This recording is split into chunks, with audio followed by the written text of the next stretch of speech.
राधा स्वामी।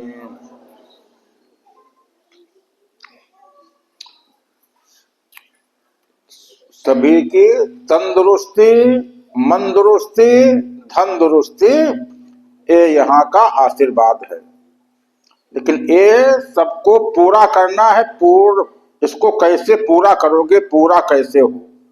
केवल तीन ही पूरी करनी है: तंदुरुस्ती, मंदुरुस्ती, धन दुरुस्ती। ये कैसे पूरी होगी? ये तुमको करना है। चाहे गुरु ढूंढो, चाहे सदगुरु ढूंढो, चाहे खूब मेहनत करो, चाहे जितना कर्म करो, केवल तीन को पूरा कर लेना है। और जो कर रहे हो, करते तो इतने दिनों से करने में लगे हो। तो अभी आप सुन रहे थे कि यदि कोई एक चीज, एक काम 5 बार करो तब तो थप्पड़ पड़ जाता है। अभी सुन रहे थे। और एक ही काम रोज रोज कर रहे हो, जो तुम पूजा कर रहे हो, एक ही पूजा मतलब इतने दिनों से कर रहे हो, अब कुछ परिवर्तन नहीं हुआ तो दूसरी पूजा जो है मतलब उसके आगे वाली सोचो। मतलब कहां से वो पूजा लावें, क्या करें, क्या है? जो अभी कर रहे हो वो ज्ञान प्राप्त कर रहे हो, ज्ञान प्राप्त कर रहे हो। तो ज्ञान के आगे विज्ञान है। ज्ञानी से मोह प्रिय विज्ञानी, ये बता दिया गया, लेकिन तुम लोग करते नहीं हो। ये क्या मतलब? जितना कुछ रामचरितमानस में लिखा है पढ़ तो सब लेते हो, उसका पाठ कर देते हो, लेकिन वो करते नहीं हो। जितना बताया जाता है वो भी नहीं करते हो। जैसे ज्ञानियों से है प्रिय विज्ञानी, तो खोजो कि ज्ञानी क्या है, विज्ञानी क्या है। इतने दिनों से जितनी पूजा कर रहे हो ये सब ज्ञानी वाली है। गुरु का काम क्या पहचान के गुरु मिला? यदि आपके अंदर वाला प्रकाश आपको दिखा दिया, अंदर कान बंद करके अनहद नाद सुनवा दिया, गुरु मिल गया। और जो सुनवा न पावे वो गुरु भी नहीं। तो गुरु वाला काम कर रहे हो, यह ज्ञान मार्ग है। ज्ञान मार्ग है, यह ज्ञानी बन गए। लेकिन अभी विज्ञानी नहीं बने हो, बनना है विज्ञानी। क्योंकि ज्ञानियों से मोह प्रिय विज्ञानी। विज्ञानी क्या है? यह जो पूरा संसार देख रहे हो, वायुमंडल देख रहे हो, ब्रह्मांड देख रहे हो, इसमें वो परमात्मा व्याप्त है। परमात्मा इसमें व्याप्त है। कैसे व्याप्त है? इसमें तुमको हवा दिख रही है और इसके अंदर प्रकाश दिख रहा है। प्रकाश तो हम अपने अंदर आंख मूंद करके प्रकाश देख लिए, कान बंद करके अनहद नाद सुन लिए, वो इसमें अनहद नाद इसमें व्याप्त है। और यह प्रकाश और अनहद नाद ये तो हर वस्तु में है। जो जैसे कह दिया कि परमात्मा सब में व्याप्त है। वो कैसे व्याप्त है? लकड़ी को लकड़ी पे रगड़े, उसमें से प्रकाश निकल आया। एक डंडे के ऊपर डंडा मारा, उसमें से आवाज निकली, नाद निकल आया।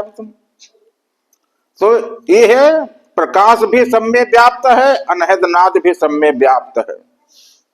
लेकिन वो परमात्मा किसी में व्याप्त नहीं, उसको खोजना है। ये हो गया ज्ञान। अंदर प्रकाश देख लिया, अनहद नाद सुन लिया, अंदर वाला ज्ञानी हो गए, ज्ञान जान लिया। विज्ञान क्या है? जो इसके आगे है, इसके आगे है। इसके आगे क्या है? इसके आगे क्या है? कि इस प्रकाश इस वायुमंडल में वो हर जगह व्याप्त है, सर्वत्र व्याप्त है, सर्वत्र व्याप्त है। तो यह हवा निकाल दो, जो प्रकाश है वो हटा दो, जो इसमें नाद है अनाद नाद है उसको हटा दो, फिर जो बचता है वो परमात्मा है।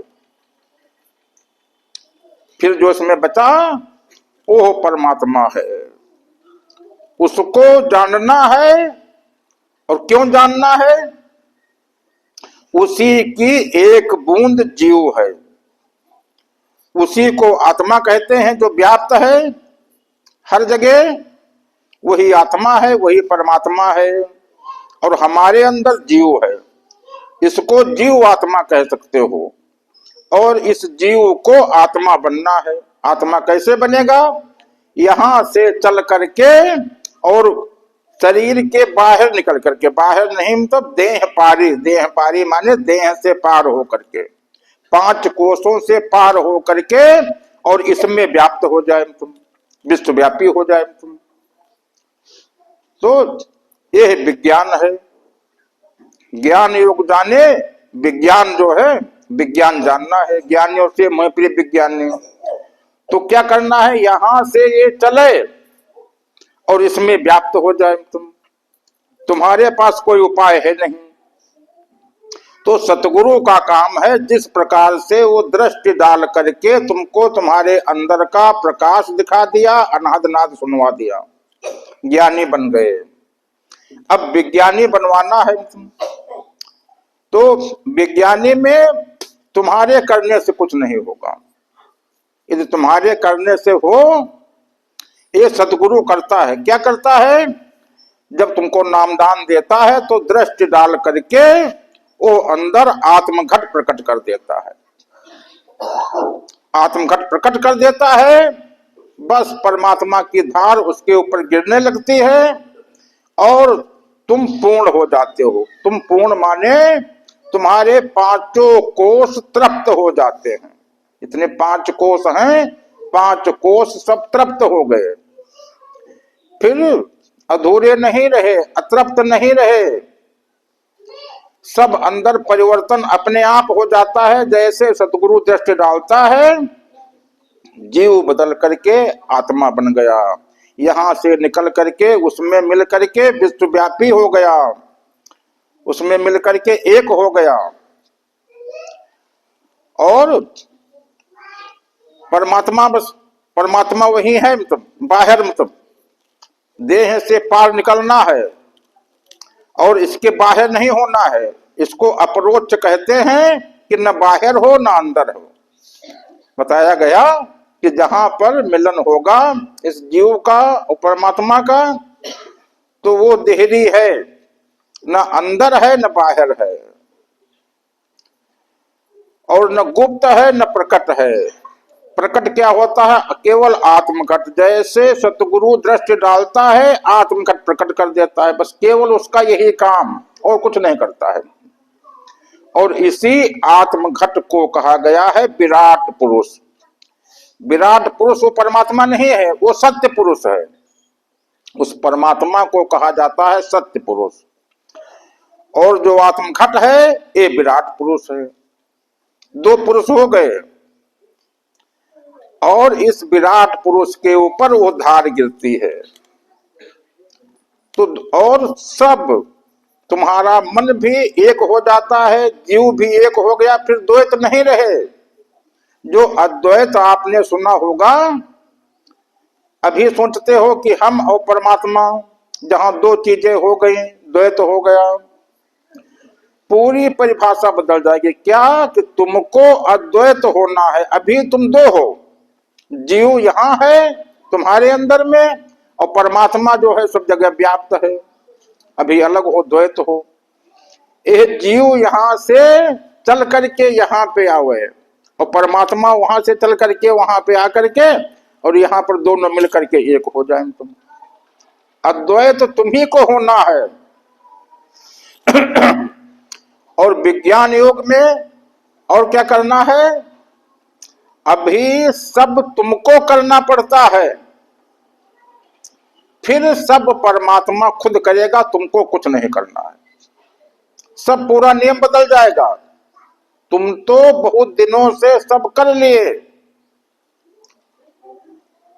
और अब उस परमात्मा की बारी है, सब वो करेगा।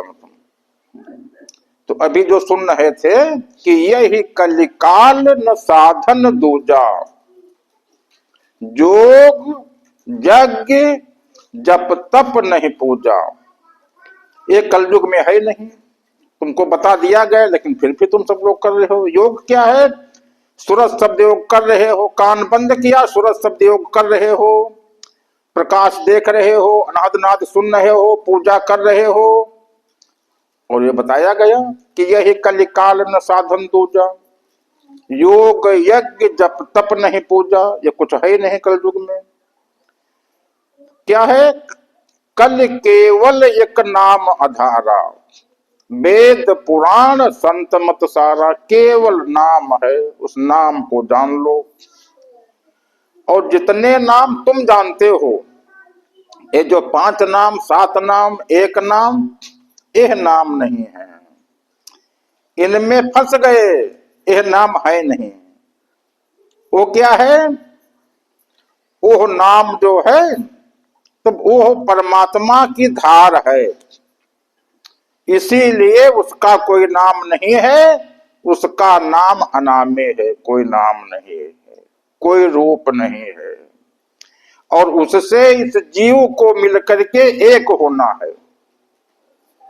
और जो तुम ये सुना होगा कि प्रभु का सुमिरन सबसे ऊंचा, प्रभु का सुमिरन, जो तुम सुमिरन कर रहे हो, ये तुम्हारा सुमिरन हो गया। जब सुमिरन वो करे तुम्हारा, वो उसका प्रभु का सुमिरन है कि जिसमें वो सुमिरन करता है, तुमको नहीं करना पड़ता है। जो तुम कर रहे हो सुमिरन, ये तो तुम्हारा सुमिरन हो गया, प्रभु का सुमिरन कहां हो गया? सुमिरन वो करे,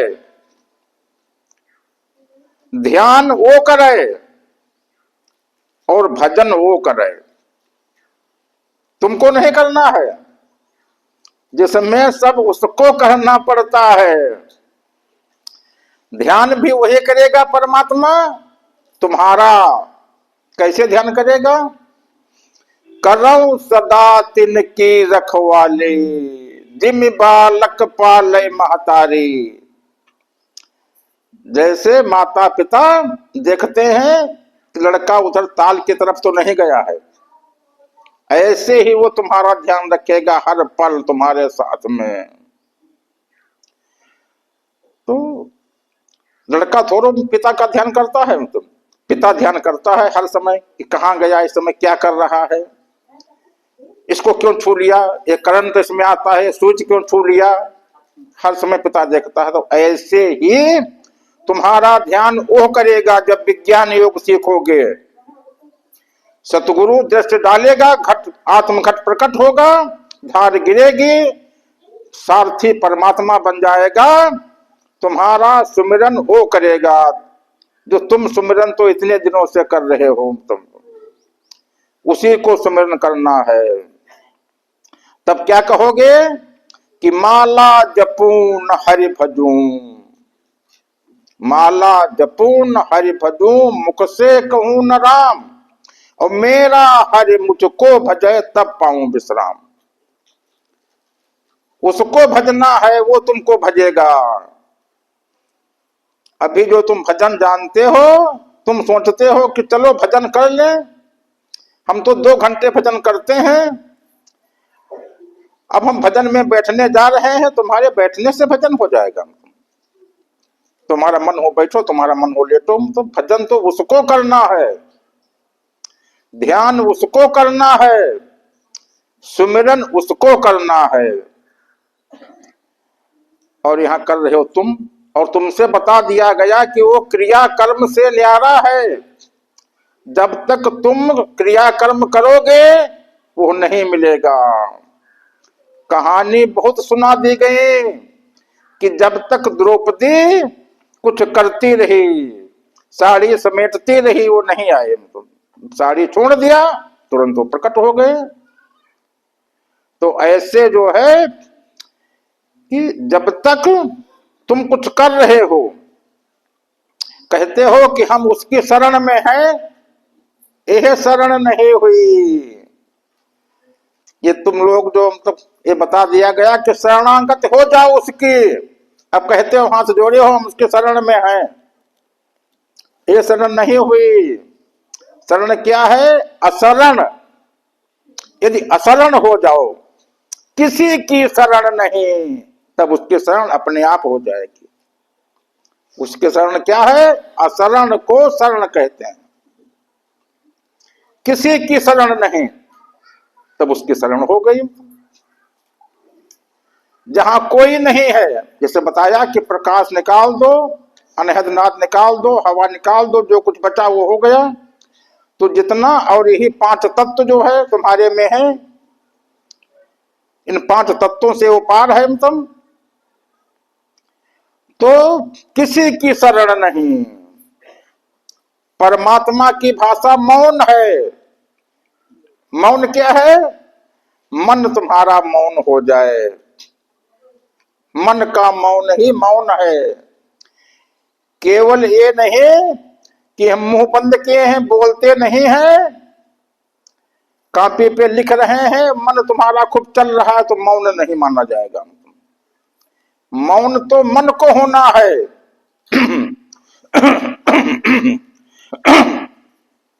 ये तुम्हारा मन मौन हो गया तो तुम मौन हो। मन स्थिर हो गया तो तुमने घोड़ा पकड़ लिया। कौन घोड़ा? सुना होगा कि अश्वमेध में एक घोड़ा छोड़ा जाता था, और कई कहानी सुनी होगी कि वो कपिल मुनि के आश्रम में घोड़ा बंधा था, और उस ऋषि के आश्रम में घोड़ा बंधा था, उस राजा के यहाँ से घोड़ा निकला, युद्ध होने लगा, और राम का और लवकुश का युद्ध होने लगा। बहुत कुछ कहानी सुनी अश्वमेध की। अश्वमेध जो है, तुम्ही को अश्वमेध करना है। वो घोड़ा तुम्हारा मन ही घोड़ा है, ये छूटा है, दौड़ रहा है। अब जो इसको पकड़ करके दिखावे, घोड़े को, इतने दिनों से साधना कर रहे हो, ज्ञान प्राप्त कर रहे हो, अभी मन को पकड़ करके रोक नहीं पाए हो इस घोड़े को। जो घोड़े को पकड़ करके पकड़ ले तो वो बलवान माना जाएगा, उसको इस राज गद्दी पे बिठाला जाएगा, उसको राजा बनाया जाएगा। मन को पकड़ लो, तुमको राजा हम बना दे, आ जाए तुम, आज राजा बन जाओगे। कहाँ के? 7 लोकों के, इस प्रकृति और ब्रह्मांड के राजा बन जाओगे। उसी दिन गुरु बन जाओगे।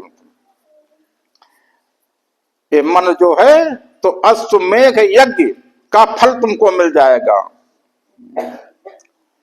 तो घोड़ा पकड़ना है। कैसे पकड़ोगे? चाहे जितना पूजा पाठ करो, पूजा पाठ करने से घोड़ा पकड़ में नहीं आएगा। जिन लोगों ने घोड़ा पकड़ा है, यदि अपने यहाँ बैठ करके आरती करने लगते, हनुमान चालीसा पढ़ने लगते कि घोड़ा रुक जाओ रुक जाओ, नहीं रुकता हूं तुम। कैसे घोड़ा पकड़ोगे? जब राम ने धनुहा तोड़ा, उस समय हरस विषाद न कछु मन आवा। तुम्हारा मन स्थिर हो जाए, कोई विचार ना आवे, मन मौन हो जाए। मन मगन हुआ तो क्या बोले, आधी थी तो छल छल करती, भरी गगरिया क्यों बोले। मन मगन हुआ तो क्यों बोले। तो मन जो है मगन कैसे होगा? जब तक आत्मघट प्रकट नहीं है, जब तक आत्मघट प्रकट नहीं है, तब तक जो है मन रुक सकता नहीं है। तुम्हारे पास कोई उपाय है नहीं। वेदों पुराणों में कोई उपाय इसका बताया नहीं गया है। अभी आप जो है इधर आपको सुना रहे थे कि बिना सतगुरु के चाहे गंगा नहाओ चाहे जमुना नहाओ, जब तक सतगुरु नहीं मिलेगा आत्मघट प्रकट नहीं होगा। और जब तक आत्मघट प्रकट नहीं है तब तक मन पूर्ण होगा नहीं, 5 कोश तृप्त नहीं होंगे, मन पूरा नहीं होगा, सूरत स्थिर नहीं होगी। और जब सूरत स्थिर नहीं होगी घट प्रकट नहीं होगा, समर्पण नहीं हो पाएगा। समर्पण क्या है? समर्पण सिखाया गया कि जैसे जमुना जी इधर गंगा जी दोनों एक में मिली, जमुना जी ने गंगा में अपना समर्पण कर दिया, अपना नाम समाप्त कर दिया, आगे वो गंगा गंगा के नाम से हो गई। ऐसे ही समर्पण जब तुम्हारा होगा, तुम्हारा इसमें से जीव निकल करके उस परमात्मा में मिलेगा, फिर यह जीव जो है जीव नहीं रहेगा, फिर यह आत्मा बन जाएगा। इसको समर्पण कहते हैं। तुमको समर्पण करना है। शरणागत कैसे होना है? शरणागत में मत्था टेकने से नहीं, पूजा करने से नहीं, ध्यान भजन भी करने से नहीं, क्या अशरण हो जाओ, कुछ नहीं कर रहे हैं, तन थिर मन थिर बचन थिर सुरत निरत थिर हो, कह कबीर इस पलक को कलप न पावे कोई। सबको थिर कर देना है, रोक देना है, स्थिर कर देना है। क्यों? क्योंकि वो परमात्मा अचल है। जो जैसा होता है उससे मिलने के लिए वैसा बन करके वैसे बनना पड़ता है। जैसा परमात्मा है वैसा यदि हम बनेंगे, वो अचल है तो हम अचल हो बन जाएं। वो गुणों से पार है। हम हमारे मन में शरीर जो है तमोगुणी, मन रजोगुणी और सूरत जो है सतोगुणी, 3 गुण हैं। तो इन 3 गुणों से हमको पार होना है। जब हम 3 गुणों से पार हो जाएंगे तुरंत जो है परमात्मा में पहुंच जाएंगे तुम। तो वो जैसा है उसको उस तरह से मिला जाता है। और ये नियम बताया गया है कि जिससे मिलने के लिए जाओ, तो जिससे तुमको मिलना हो उसी के हो के मिलो, तुम्हारा काम हो जाएगा। यदि परमात्मा से मिलना है तो परमात्मा के हो करके मिलो।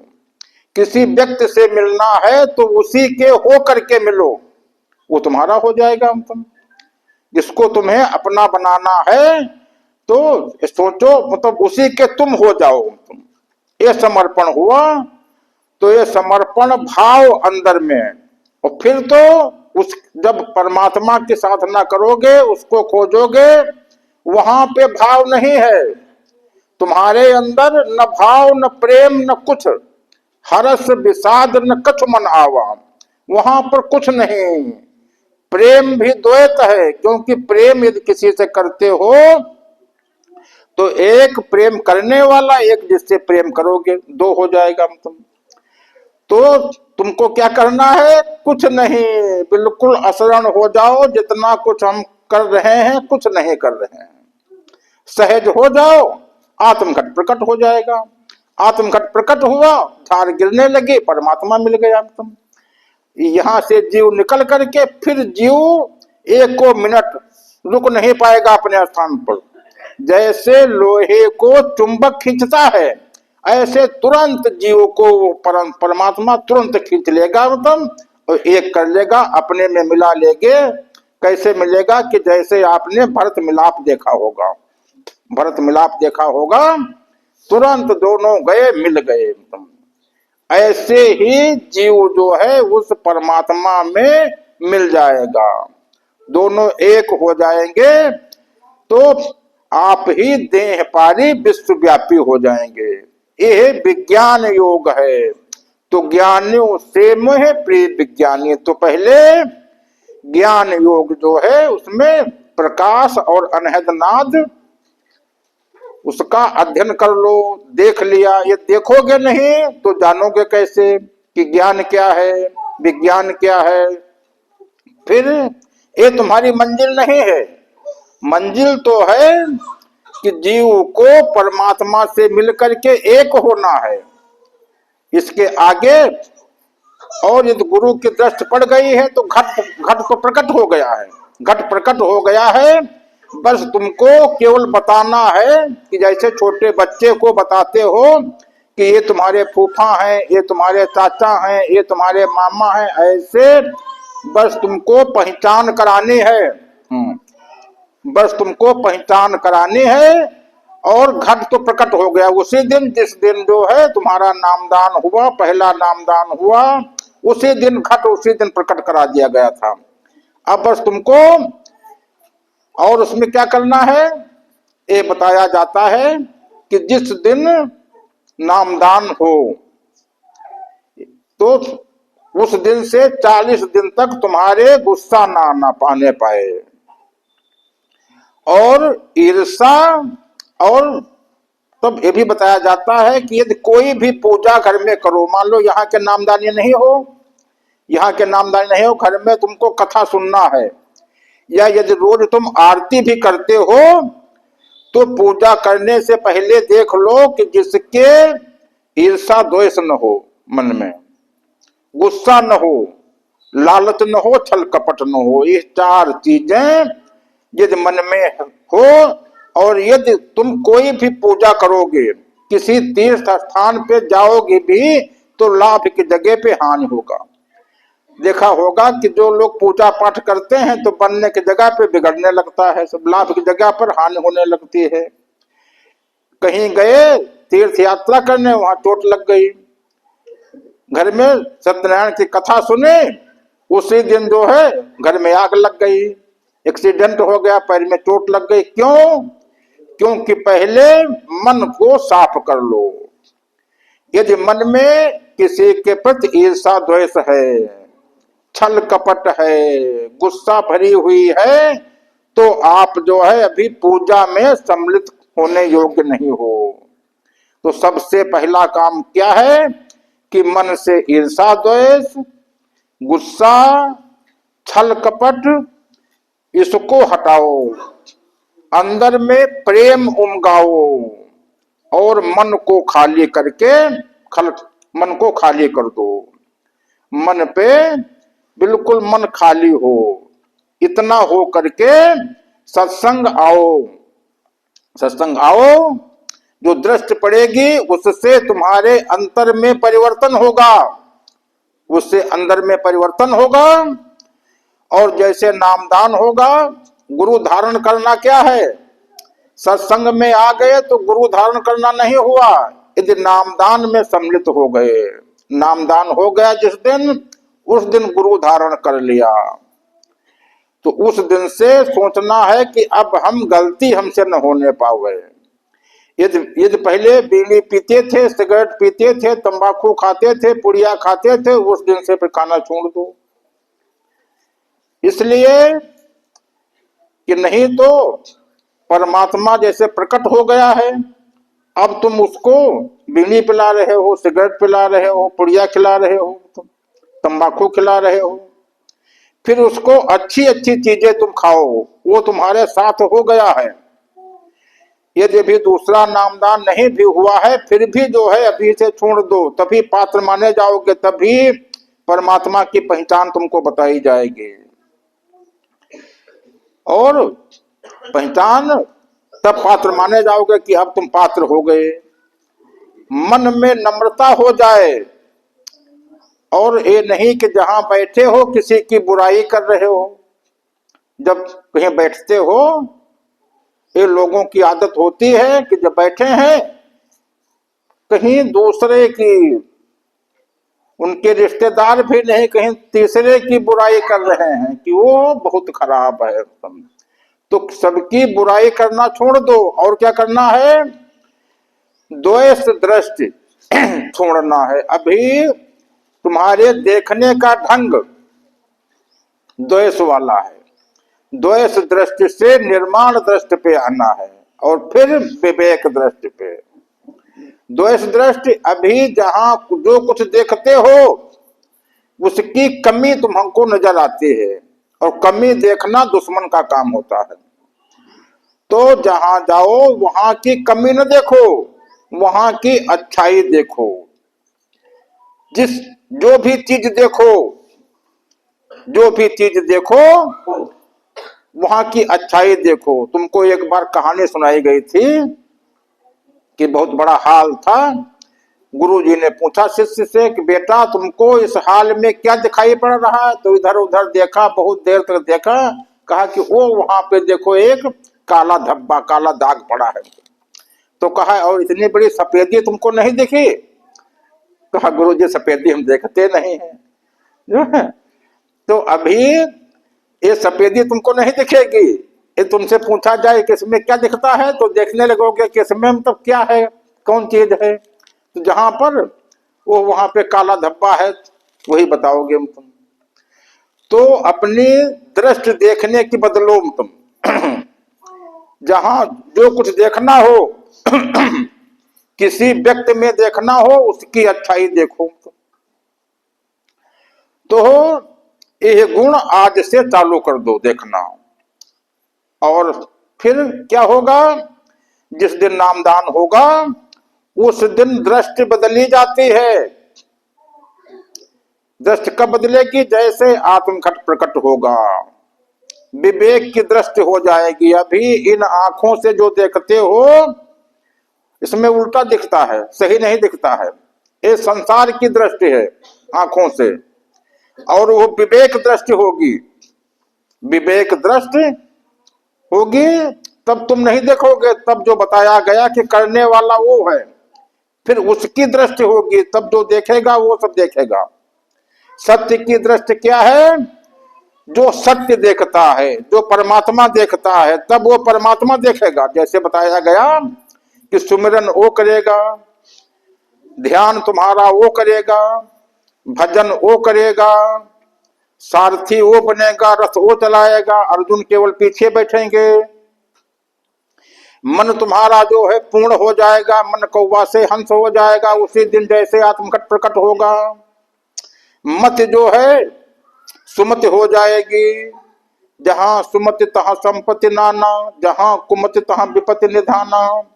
जीव आत्मा बन जाएगा, दृष्टि विवेक की हो जाएगी, पूरा शरीर का कायाकल्प हो जाएगा, विचार विचार स्थिर हो जाएंगे, मन दौड़ेगा नहीं, मन जो है कहीं पे चलेगा नहीं, और मन संतुष्ट हो जाएगा, तृप्त हो जाएगा।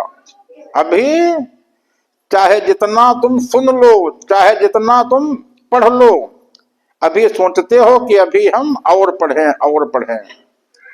अभी जो खाना खाते हो तो सोचते हो कि ये चीज खा लें, ये चीज खा लें, ये चीज खा लें, रसगुल्ला खा लें, बर्फी खा लें।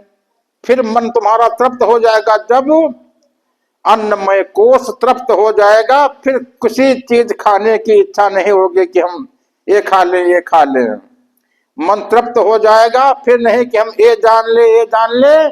गीता रामायण और सभी पुस्तकें रखी रह जाएंगी, किसी चीज की आवश्यकता नहीं। अब हम सब कुछ जो है पूर्ण हो गए। हम तुम जो है तो न खाने की इच्छा, न कुछ जो है मतलब कुछ इच्छा नहीं करोगे। और जब तक इच्छा करते हो कि यह मिल जाए, यह मिल जाए, यह मिल जाए, तब तक वो चीज तुमसे दूर होती है, नहीं मिलती है। और जैसे तुम्हारा इच्छा करना बंद कि अब कुछ न चाहिए, तुरंत तुम्हारे पीछे पीछे।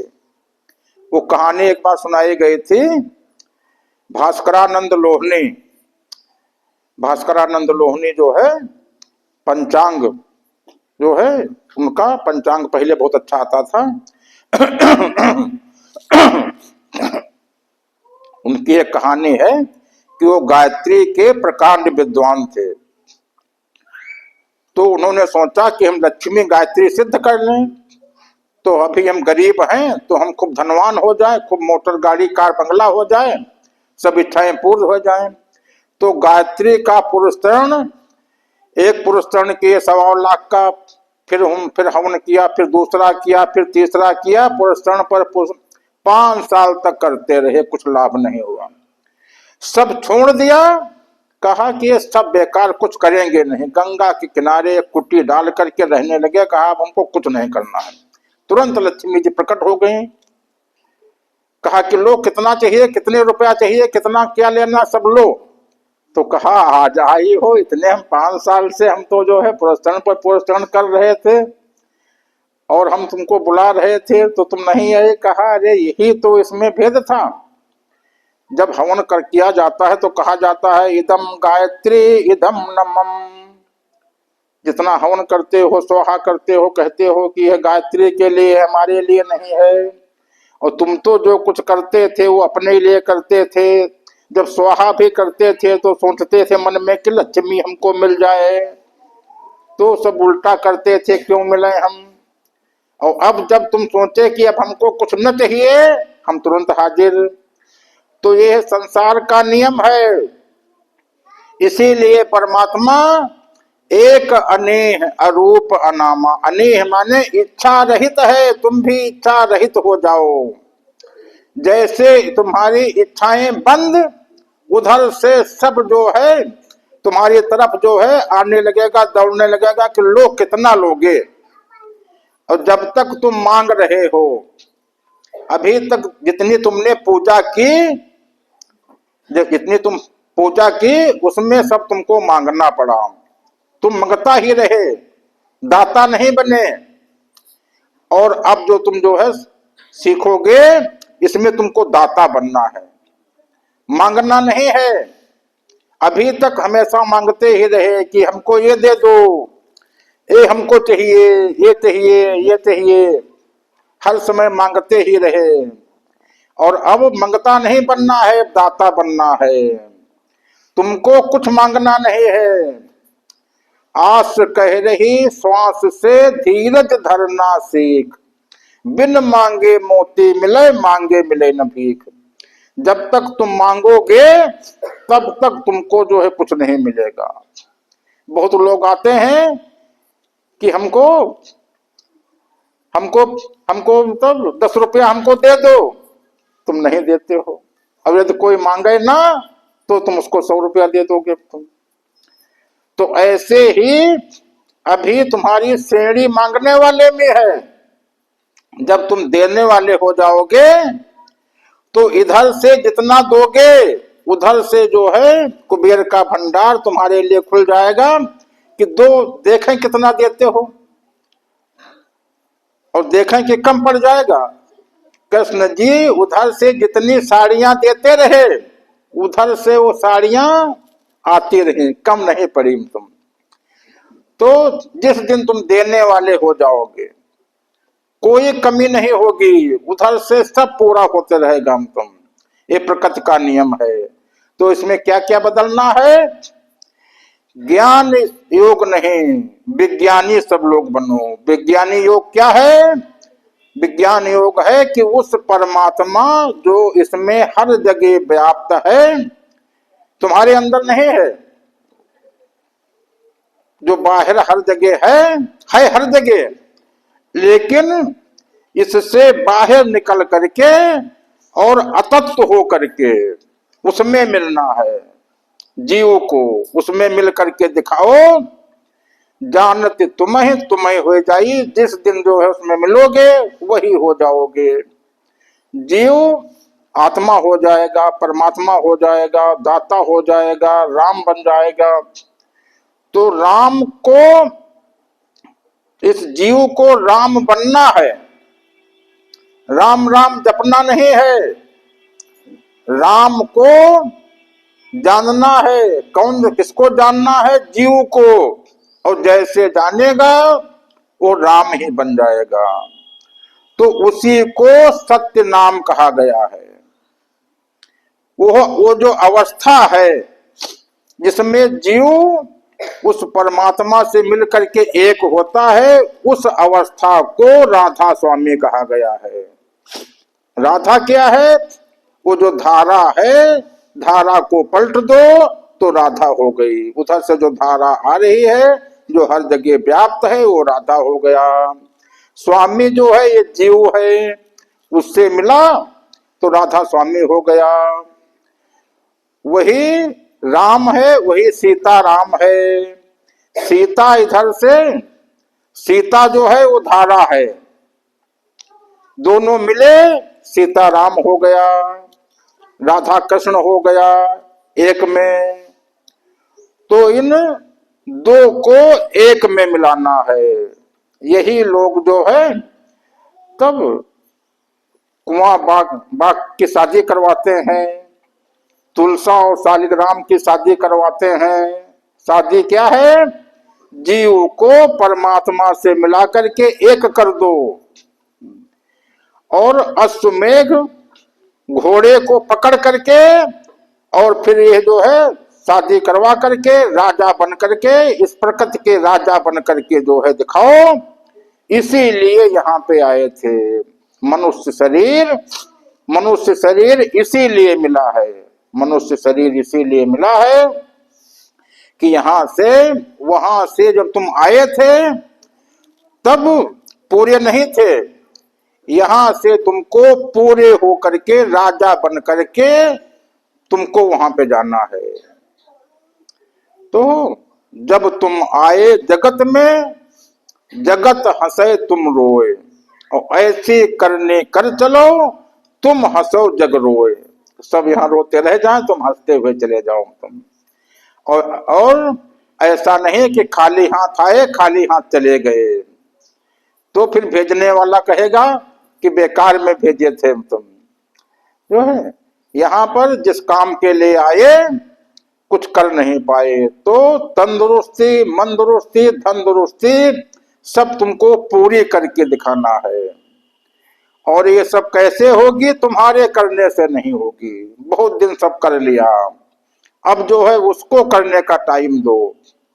वो जब करेगा फिर देखना कि सब कुछ वही करेगा। तुम्हारा सुमिरन भी वही, तुम्हारा ध्यान भी वही, तुम्हारा भजन भी वही, और सब कुछ उसको करने का टाइम दो अब जो है तुम। और तुम बस केवल उसमें उसको समर्पित हो जाओ, उसकी शरण में हो जाओ। और शरण क्या है? अशरण। जब किसी की शरण में नहीं,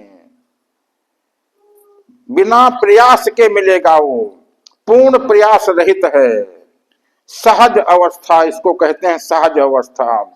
हमको सहज होना है जिसमें हम कुछ नहीं कर रहे हैं।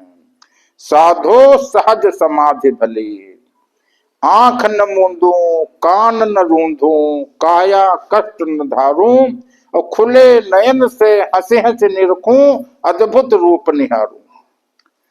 तो वो सहज समाधि क्या है कि हम आंख न बंद करना, न कान बंद करना, हर समय जो है उसको, वो तुम्हारे साथ में रहेगा, उसको देखोगे, उससे दूर हो नहीं, उससे जो है बिछुड़ गए थे, अब तुमको उससे मिलना है। आए हो तुम जहां से, जाना तुम्हें कहां, इतना ही केवल जान लो, बस हो गया भजन। तो तुमको जहां से आए हो, जहां से ये बूंद आई है, उसी में जाकर के बूंद को मिलना है। बूंद वाली कविता सुना होगा कि ज्यों निकल कर बादलों की गोद से, थी अभी एक बूंद कुछ आगे बढ़ी। जैसे बूंद आगे बढ़ी, सोचने लगी कि धूल में गिरेंगे या किसी अंगारे पे गिर जाएंगे, कहाँ गिरेंगे, सोच रही थी। लेकिन फिर क्या हुआ? कोई सतगुरु उनको मिल गया, उसकी दृष्टि पड़ी, कहा अरे अब तुम यहाँ धूल में कहाँ आ सकते हो। तुरंत पलट दिया, उधर से एक हवा चल दी, आ रही थी इधर को, उधर को मुड़ी, और एक सीप का मुंह खुला था, उसी में गिरी, मोती बन गई। ऐसे ही वो परमात्मा की सीप जहां है, खुली है, ये बूंद इधर से पलट करके इस हवा के झोंके में ले जा करके उसी में तुमको मिला देगी तुम। अब बूंद बूंद नहीं रहेगी, बूंद समुद्र बन जाएगी। तो करना क्या है कि तुमको तंदुरुस्ती, मंदुरुस्ती, धनदुरुस्ती तीनों तुम्हारी पूरी होंगी। तो पहले मन को निर्मल करना है। जो तुम्हारे अंदर, जो तुम्हारे अंदर अभी तक रखा है, ईर्षा, द्वेष, छल, कपट, गुस्सा, उसको हटा दो, मन खाली कर दो, जिसमें वो चुंबक तुमको खींच ले अपनी तरफ, चुंबक अपनी तरफ खींच ले, फिर तुमको कुछ करना नहीं पड़ेगा, फिर कुछ करना नहीं पड़ेगा। तो आज से चालू कर दो और प्रसन्न रहना सीख लो और अपने अंदर में नम्रता धारण कर लो, और जो मिले संसार में जो भी तुमको मिले उससे मिलने का ढंग सीख लो कि उसी के हो करके मिलो। चाहे अपने कोर्ट में जाओ, उससे मान लो जज से बात करना है, उसके हो करके मिलोगे, तुम्हारे पक्ष में तुरंत जो है फैसला हो जाएगा। तुम किसी राजा के पास गए, उसी के हो करके मतलब गए, तुरंत तुम्हारा काम कर देगा मतलब। तो इसलिए संसार में मिलना, संसार में रहना और मन को अपने काबू में रखना, मन को निर्मल करना, ये सब सीख लो और सतगुरु धारण कर लो, यात्रा पूरी हो जाएगी। सभी को राधा स्वामी।